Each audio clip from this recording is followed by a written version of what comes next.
السلام عليكم ورحمة الله وبركاته. بمناسبة شهر رمضان المبارك هنعمل لكم مراجعة عن وحش الفئة الاقتصادية من سامسونج. سامسونج عاملة صفقة ممتازة الشركات الصينية مش عملتها في حياتها إلا سامسونج، ألا وهو موبايل سامسونج E17 5G. إلا يفرق من ال 5G عن ال 4G؟ معالج أقوى وكاميرا أحسن شوية. طبعا الموبايل ده يستاهل مرتبة الشرف. تقييمي ليه بالنسبة لي 9.5 من 10. مش في فرق عن ال A16 اللي معايا اللي انا بصور بيه دلوقتي. هو الفرق بس في ان الكاميرا بقت OIS والكلام ده كله. مش هنتكلم كلام كتير، يلا نروح على المواصفات. الشاشة سوبر أموليد، ألوان مشبعة نقية مش محتاجة كلام كتير، بحجم 6.7 إنش. حجم كبير مناسب للفرجة على الفيديوهات حتى لو بالعرض، بجودة فول HD.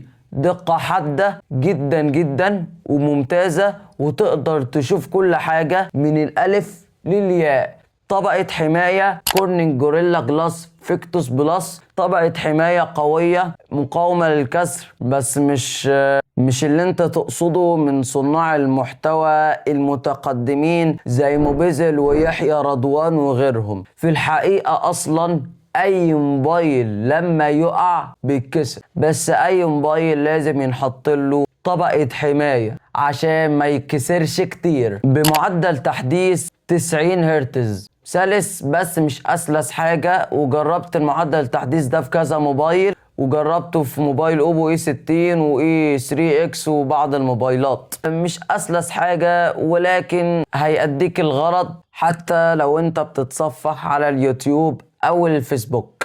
سطوع يصل الى 800 شمعة. السطوع ده مش اترفع خالص، نفس السطوع اللي في موبايل سامسونج A16 بتاع السنة اللي قبل اللي فاتت 2024. احنا في 2026 دلوقتي. السطوع ده عالي تحت الشمس، جيد بالنسبة لسعره. الكاميرا، اول كاميرا معانا الترا وايد بدقة 5 ميجا بكسل. هي مش احسن حاجة ولكن هتأدي الغرض لو انت بتصور الشارع على مساحة واسعة او بتصور اي مسجد بمساحة واسعة. الكاميرا التانية اللي هي الاساسية اللي بتديك صورة احترافية 50 ميجا بكسل. تاني كاميرا بتدعم التثبيت البصري OIS. كاميرا احترافية مفيش زيها تماما، ممتازة. تقييمي ليها 10 من 10، خصوصا في الوضع الليلي جامدة جدا. يعني من الآخر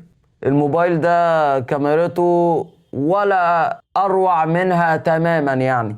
تالت كاميرا معانا ماكرو 2 ميجا بكسل. حلوة لو انت بتصور الاشياء الدقيقة زي الملح، زي الحاجات اللي في الزرع. حلوة.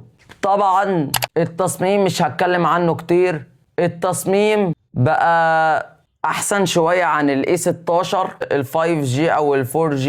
حلقة الكاميرات بقت حلقة واحدة على 3 كاميرات وفلاش. وطبعا الظهر بلاستيك والاطار بلاستيك، والموبايل شكله حلو وشيك على حسب الفئة السعرية بتاعته. البطارية 5000 ملي امبير، بطارية قوية تقعد معاك يوم ليومين على حسب استخدامك. يعني من اول ما اشتريت الموبايل الجديد ال A16 مثلا كان بيقعد معايا يوم ونص عادي في الاستخدام التقيل عادي، وبعدين بعد 5-7 شهور البطارية بتقل كفاءتها طبعا وبتقعد معايا اقل من يوم. فدي حاجة كويسة في الفئة السعرية، انت مش هتزعل.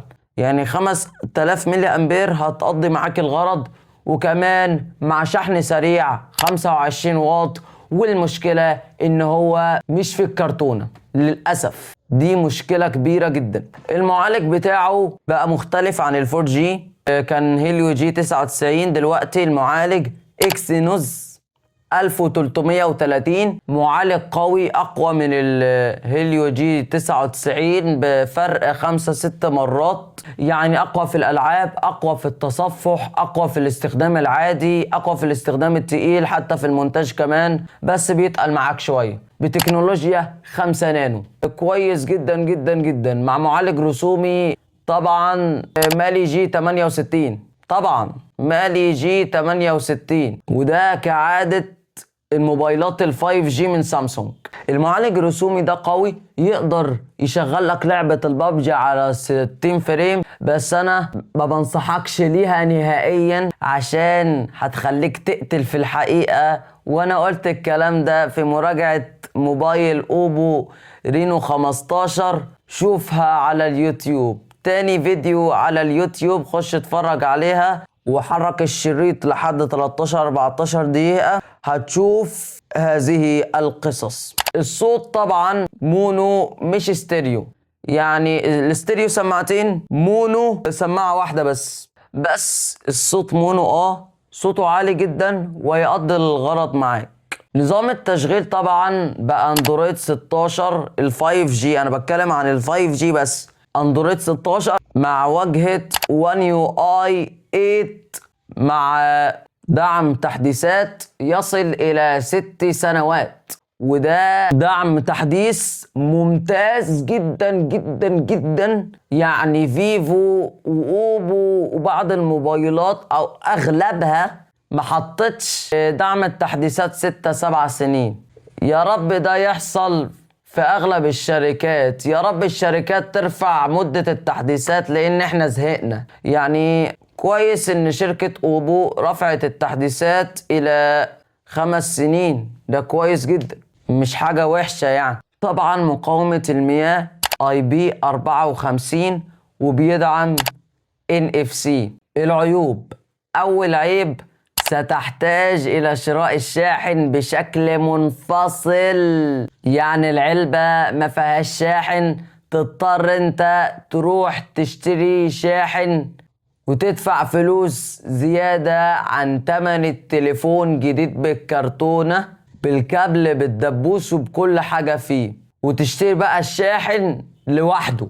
تاني عيب، الصوت مونو زي ما انا ذكرتهم لكم كده. تالت عيب، لا يدعم منفذ 3.5 ملي. اقول لك ده بالنسبة لي مش عيب، كل الشركات حاليا يعني مش بتحط 3.5 ملي عشان ترفع مقاومة المية، تكون مقاومة المية عالية. رابع عيب معانا الاخير، شكل الشاشة نوتش. الشاشة نوتش، الشاشة مش حلوة قوي. النوتش ده كان موجود في 2019 واخر 2018. يعني النوتش ده عصره انتهى من زمان.